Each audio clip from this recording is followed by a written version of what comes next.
한 나라가 정치적으로 안정이 되지 못하고 경제적으로 바닥을 치고 있고 또 외교적으로는 이 나라 저 나라에 부딪히면서 존재한다면 그 나라 백성들은 굉장히 힘든 삶을 살아갈 수밖에 없습니다.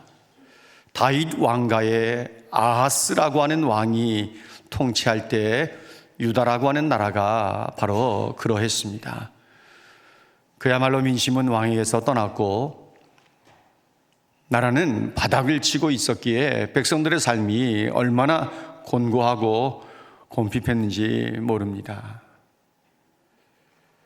아하스 왕의 악정으로 인해서 하나님께서는 그 나라를 심판하실 수밖에 없었고 아람과 또 북이스라엘을 들어서 유다를 치게 만드셔서 그야말로 하루에 12만 명이나 되는 용사들이 목숨을 잃고 수십만 명의 사람들이 포로가 되어 끌려가는 비참한 상황을 맞게 되었습니다. 그런데 하나님 의지하지 아니하고 아수르 왕을 기대고 의지하면서 도움을 구했을 때 하나님께서는 이번에는 그동안 쭉 유다에게 조공을 바쳐왔던 에돔과 블레셋을 들어서 유다를 침략하게 했고 그동안 바쳤던 조공도 다 끊어버리고 블레셋 같은 경우는 유다의 곡창지대라 할 수 있는 남쪽을 자기들의 소유로 만들어 버리고 말았습니다.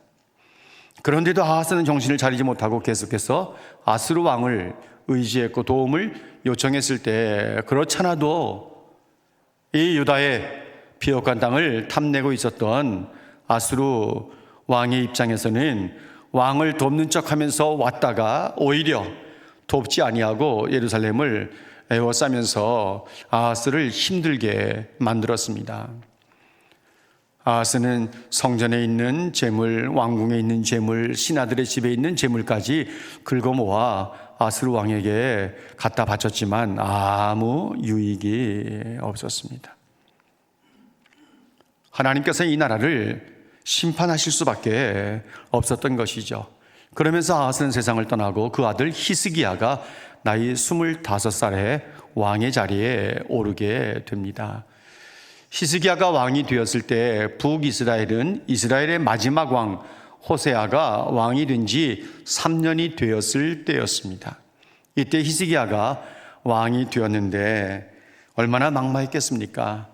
나라는 정말 엉망이 되었고 민심은 다 왕궁에서 떠나가 버렸고 하나님을 섬길 줄 모르는 백성들이 되어버리고 말았으니 자기 아버지 아하스 왕이 성전 문을 다 막아버리고 예배도 드리지 못하게 만들었으니 히스기야의 마음은 태자로 책봉이 되는 순간부터 왕의 자리에 오른 이을 때까지 얼마나 많은 고민과 생각을 했겠습니까? 내가 왕이 되자마자 가장 힘써야 할 일이 뭘까?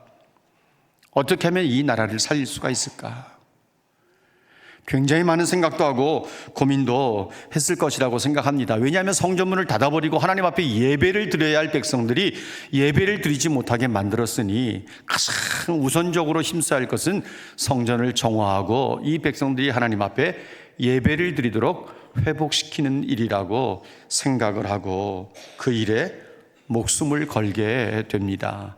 그때의 7절 말씀에 보면 하나님께서 히스기야와 함께 하셨고 그가 어디로 가든지 어떻게 되었다고요? 형통하게 되었더라.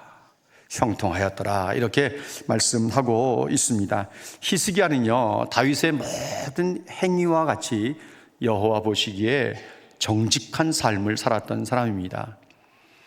이것이 오늘 본문 3절 말씀에 기록이 되어 있고 역대하 29장 2절 말씀에서도 똑같은 내용이 기록이 되어 있습니다. 히스기야가 그의 조상 다윗의 모든 행실과 같이 여호와 보시기에 정직하게 행했다. 새 번역은 이렇게 번역하고 있어요. 조상 다윗이 한 모든 것을 그대로 본받아 주님께서 보시기에 옳은 일을 행하였다고 히스기야를 굉장히 높게 평가하고 있습니다. 열왕기서에서요 이 같은 평가를 받은 사람은 히스기야가 유일합니다. 그의 조상 다윗이 행한 것을 그대로 본받아서 여호와 보시기에 올바르게 살았다라고 하는 평가를 받는 사람은 히스기야 뿐이에요. 왜 이렇게 히스기야를 칭찬하고 있을까요? 그가 모든 산당들을 다 부숴버렸습니다.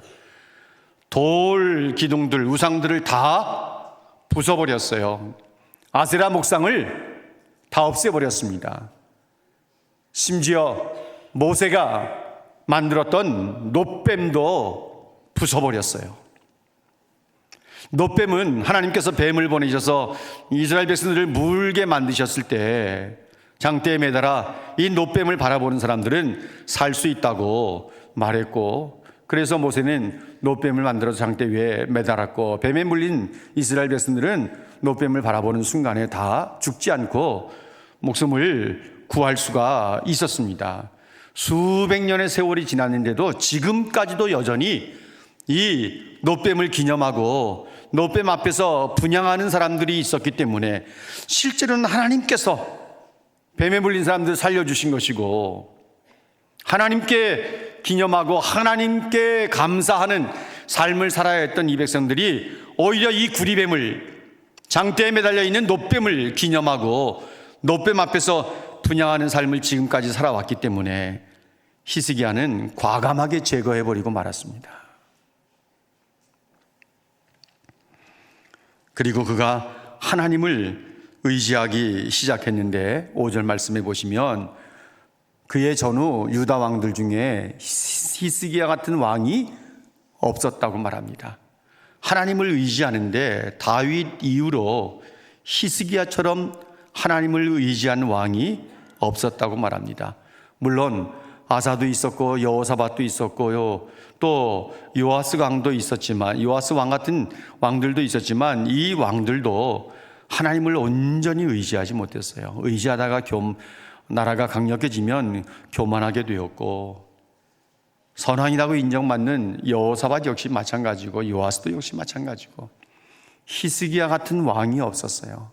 하나님을 의지하는데 히스기야 같은 왕이 없었습니다. 그리고 그는 하나님을 떠나지 않았어요. 하나님께서 모세에게 주신 계명을 그대로 다 지켰어요.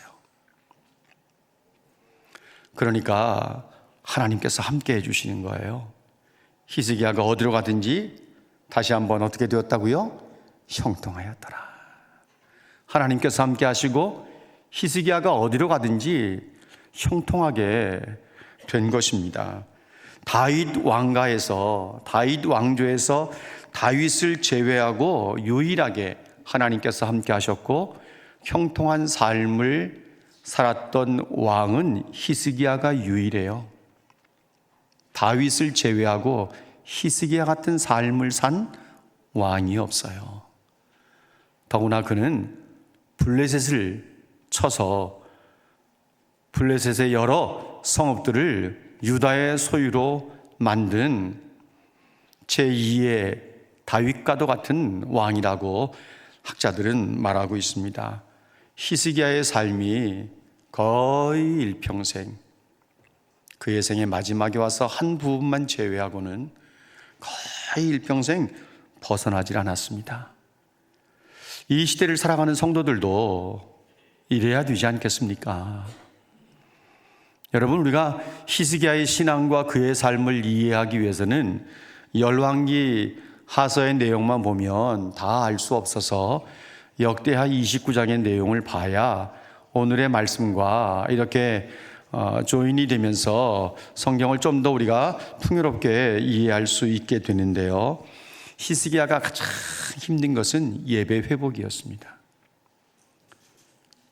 그것을 이 역대기 저자인 에스라가 어떻게 표현하는지 역대하 29장 3절 말씀을 한번 보시기를 바랍니다.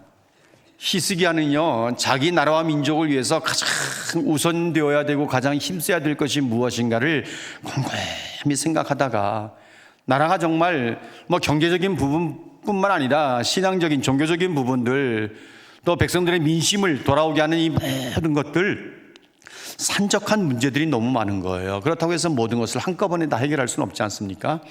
히스기야가 왕이 되던 첫째 달에 가장 먼저 한 것은 성전 문을 열고 다시 수리를 시작한 것입니다.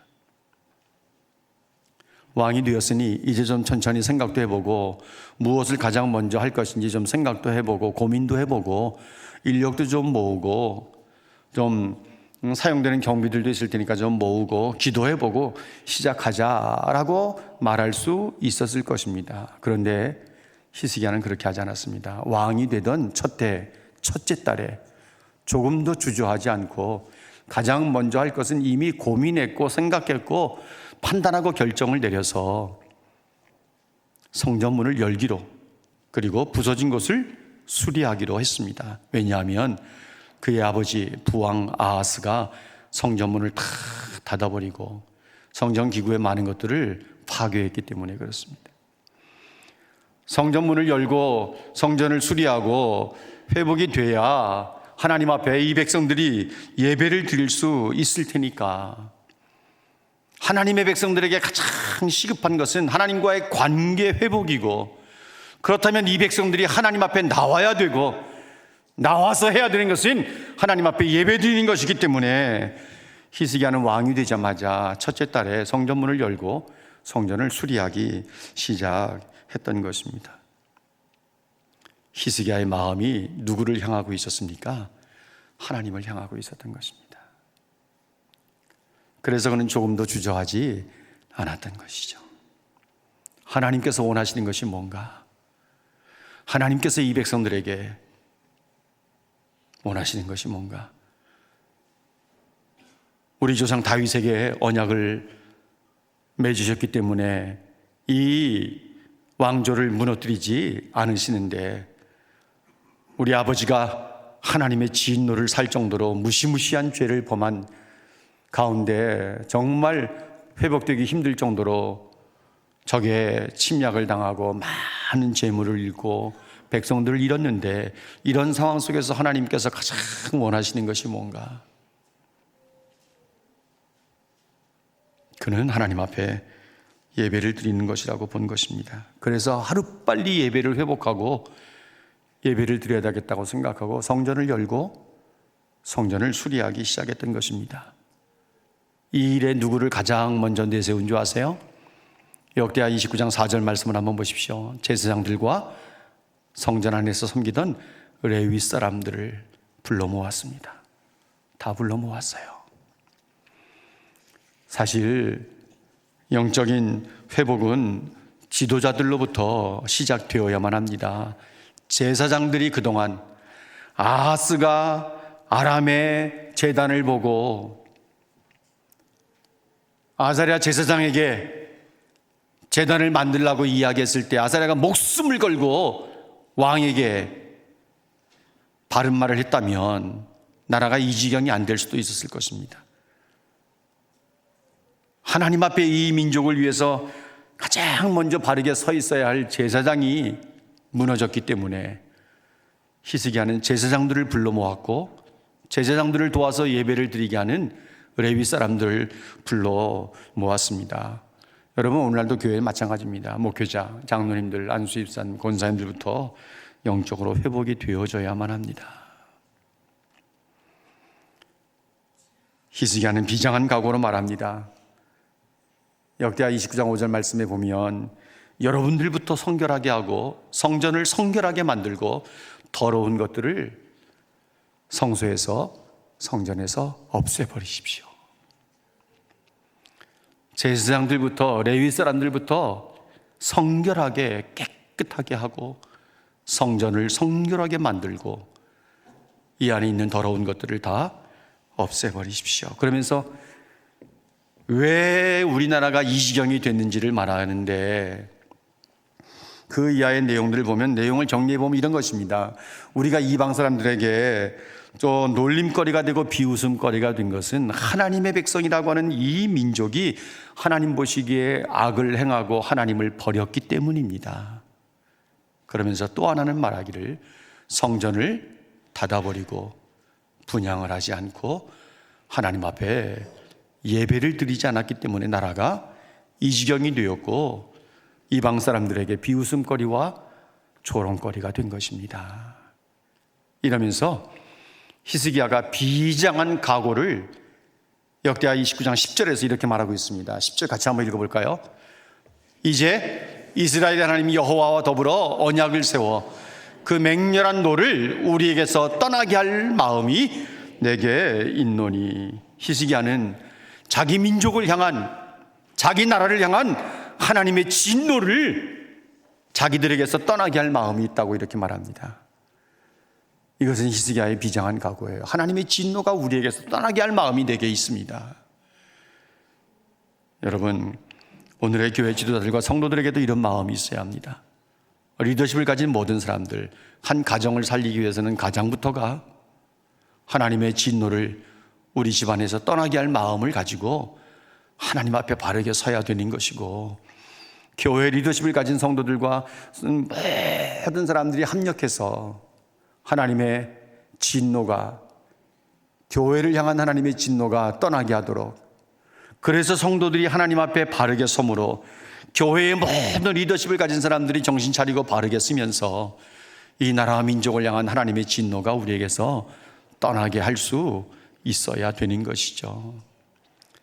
나라가 어떻게든 간에 그냥 먹고 사는데 큰 어려움이 없으면 괜찮지 뭐, 이런 생각 가지고 있으면 나중에 책망받기에 틀림없습니다. 어떤 목사님은 교회가 잠잠하면 그건 죄다, 이런 이야기까지 했습니다. 하나님의 진노가 이 나라에서 떠나도록 모든 성도들이 하나님의 진노를 우리나라에서 떠나게 할 마음을 가지고 있어야 되는 것이죠. 그러면서 11절 말씀에 뭐라고 말하는가 하면 레위 사람들에게 게으르지 말아라. 여러분들은 하나님께 택함 받은 사람들이 아니냐, 그 앞에 서서 수정들게 하려고 그 앞에 서서 섬기고 하나님께 분향하기 위해서 택함 받은 사람들이 아니냐, 이러면서 게으르지 말라고 말합니다. 사랑하는 모든 교회 직분자들, 성도들, 하나님 앞에 예배하는 일에 게으르지 마시길 바랍니다. 영적 게으름은 무서운 죄입니다. 하나님 앞에 예배드리러 나오는 것도 시간을 지키는 것부터 시작해서 게으르지 않도록 해야 합니다. 게으름은, 영적 게으름은 죄예요. 내가 그래도 이런 상황에서 교회 와서 예배를 드리는 것만도 감지덕지지, 하나님이 내 상황 다 아시지 뭐, 이러면서 구렁이 담 넘어가듯이 그냥 슬그머니 넘어가려고 어정쩡한 태도는 버리시고 하나님 앞에서 정신을 차리고 모든 성도들이 게으르지 않아야 합니다. 하나님께서 우리를 택하셔서 당신 자녀 삼은 목적이 뭔데요? 하나님께 예배드리기 위함 아닙니까? 하나님을 예배하기 위함이 아닙니까? 우리가 하나님 앞에 예배드리기 위해서 선택받은 사람들이라고 한다면 우리가 영적인 게으름을 부릴 수 있을까요? 하나님이 주신 사명 망각하고 적당하게 대충 떼어가면서 하려고 한다면 그것이 자신도 망하게 하고 가정도 망하게 하고 교회도 하나님의 진노를 쌓게 한 것이 되는 것입니다. 그러기에 정말 오늘 우리들이 이 말씀을 보면서 정신을 차려야 되는 거죠. 레위 사람들은요, 형제들을 다 불러 모아서 정결하게 하고 성전 외부를 깨끗하게 했습니다. 제사장들은요, 성전 내부를 깨끗하게 했습니다. 역대하 29장 15절 말씀부터 19절까지 있는 말씀에 보면 정결하게 하다, 깨끗하게 하다라고 하는 표현이 7번이나 그 짧은 몇 구절 속에 7번이나 반복되고 있습니다. 하나님께서 제사장들이 성전을 깨끗하게 하고 그 그릇들을 깨끗하게 잘 닦아서 제자리에 있을 위치들을 찾아서 다 기명들을 진열시켜 놓았을 때 다시금 예배가 회복되는 것을 보면서 얼마나 감사하고 또 눈물을 흘렸겠나, 이 말씀 보면서 그런 생각이 들었습니다. 닫혔던 예배당 문이 열리고 하나님 앞에 예배를 드린다는 것이 얼마나 감격스러웠겠나. 우리가 코로나 때 자유롭게 예배당에 모이지 못했던 때가 있었습니다. 방송을 송출하기 위해서 소수의 사람들만 모여서 예배를 드렸고 그것을 유튜브로 송출을 하기도 했습니다. 그러다가 전 성도들이 함께 모여서 예배를 드리던 그 첫 예배가 아직도 기억에 생생합니다.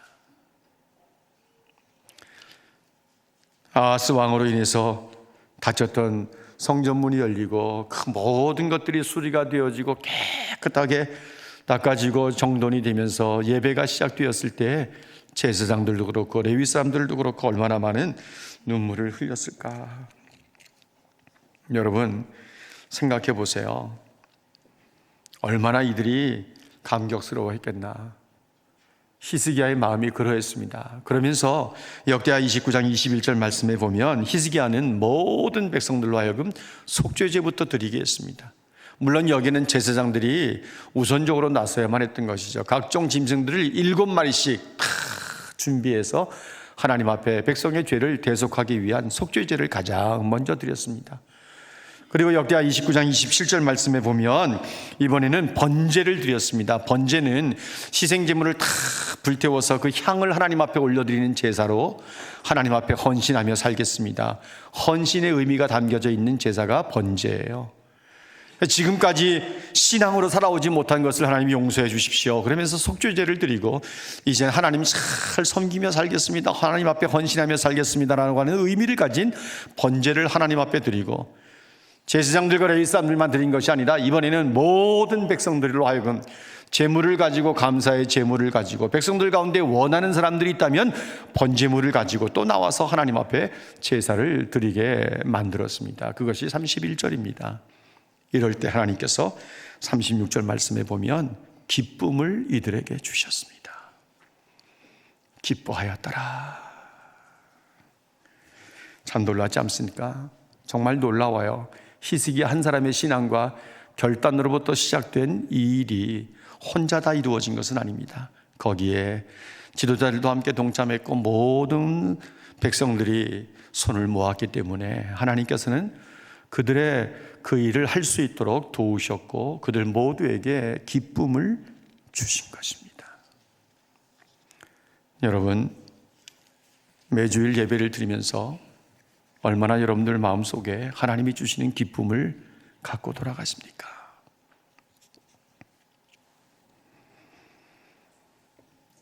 갑자기 이룰 수 있었던 것은 백성들의 적극적인 헌신이 있었기 때문이기도 하지만 하나님께서 그렇게 만들어 주셨고 결국에는 말할 수 없는 기쁨을 주신 것입니다. 이제 우리들을 한번 돌아보십시다. 우리는 예배를 드리는 일에 얼마나 힘을 쏟고 있습니까? 여러분 오늘 제목이 뭐예요? 예배 회복에 목숨을 걸라. 주일 예배를 위해서 여러분들은 미리미리 준비를 하셔야 합니다. 마음도 준비하고 헌금도 준비하고 깨끗한 옷도 준비하고 그래서 주일에 와서 예배를 드릴 수 있어야 돼요. 예쁘게 단장하고 화장하고 와서 예배 드리는 거 굉장히 중요하고 필요합니다. 그런데 그 화장하느라고 예배 늦으면 아무 소용없다. 아무 소용없어요.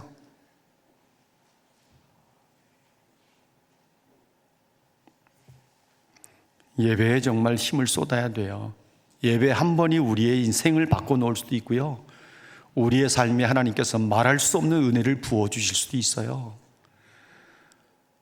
아무도 알지 못합니다. 한 번의 예배가 우리에게 어떤 은혜를 베푸시고 어떤 복을 우리에게 주실지, 우리 자녀들의 삶을 어떻게 바꾸어 놓으실지 아무도 몰라요. 한 번의 기도가 하나님께서 들으셔서 우리의 가족을 어떻게 만들어 놓으실지 아무도 몰라요. 우리가 드리는 찬양 가운데 이런 찬양이 있어요. 여러분 이 노랫말을 좀 잘 생각해 보십시오. 주를 위한 이곳에 예배하는 자들 중에, 주님을 위한 이 예배당이 주님을 위한 곳인데 예배하는 수백 명의 사람들이 지금 앉아 있어요. 주를 위한 이곳에 예배한 자들 중에 주가 찾는 이 없어 주님께서 슬퍼하시네. 수백 명의 사람들이 모여서 예배를 드리는데 주님이 원하시는 참 예배자가 없다. 그래서 주님이 슬퍼하신대요. 예레미야 5장에 있는 말씀처럼 이 백성의 정의를 행하며 하나님을 찾는 사람이 한 사람만 있어도 내가 예루살렘을 멸하지 않겠다. 예레미야가 그 말을 듣고 얼마나 희망을 가졌는지 부지런히 귀족들 사이를 다니고 백성들 사이를 다녀서 하나님이 원하시는 한 사람을 찾았는데 그 한 사람이 없었어요.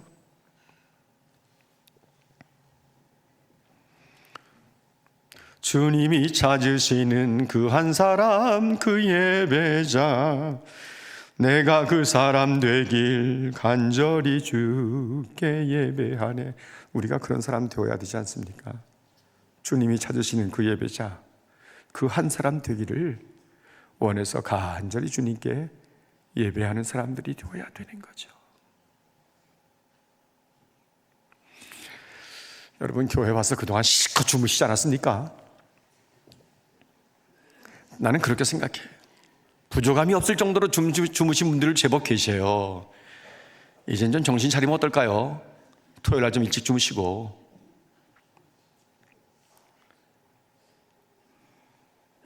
영의 세계를 보기 위해서 할 수 없이 입신에 들어간다 그러면 나 어쩔 수 없지만 뭐 그런 사람들이 몇 분이나 되겠어요. 찬양 가운데 다시 복음으로라는 찬양이 있습니다. 여러분 이 노래말을 좀 들어보세요. 많은 이들 말하고 많은 이들 노래는 하지만 정작 많은 이들이 말을 하고 많은 이들이 노래를 해요. 찬양도 해요. 그런데 정작 가지 않는 길, 말은 잘하는데 노래도 잘하는데 은혜로운 찬양이라고 찬양도 하는데 정작은 가지 않아요. 믿음의 길로. 두려운 생각보다 많이 힘들고 험한 길보단 그저 말로만 가려 하네. 말로 신앙생활 다 해요. 말로 다 때워요. 점점 멀어져만 가네. 내게 생명 주었던 그 길 점점 이용하려 하네. 내게 사랑 주었던 그 길. 많은 성도들이 참된 믿음의 길에서 점점 멀어져 가요. 자꾸 이용하기만 하려고 그래요. 다시 복음 앞에 내 영혼 서네. 주님 만난 그때 나 다시 돌아가 주님께 예배드리며 다시 십자가의 길 걸으리. 사랑하는 여러분, 우리 자신을 깨끗하게 하고 예배를 회복할 때 하나님 주시는 기쁨이 넘치게 될 줄로 믿습니다. 우리가 마지막 부르게 될 찬양이 결단성, 내 주 되신 주를 참 사랑하고 이전보다 더욱 사랑합니다, 이 찬양인데 이전보다 주님을 더 사랑하고 예배를 회복해서 주님이 함께 해주시고 어디를 가든지 형통한 삶을 누리시면서, 자주 말씀을 드리지만 내가 존재하고 있다는 것이 하나님께 영광이 되는, 간증되는 삶을 살아내는 하나님의 백성들이 되시기를 주님의 이름으로 축복합니다.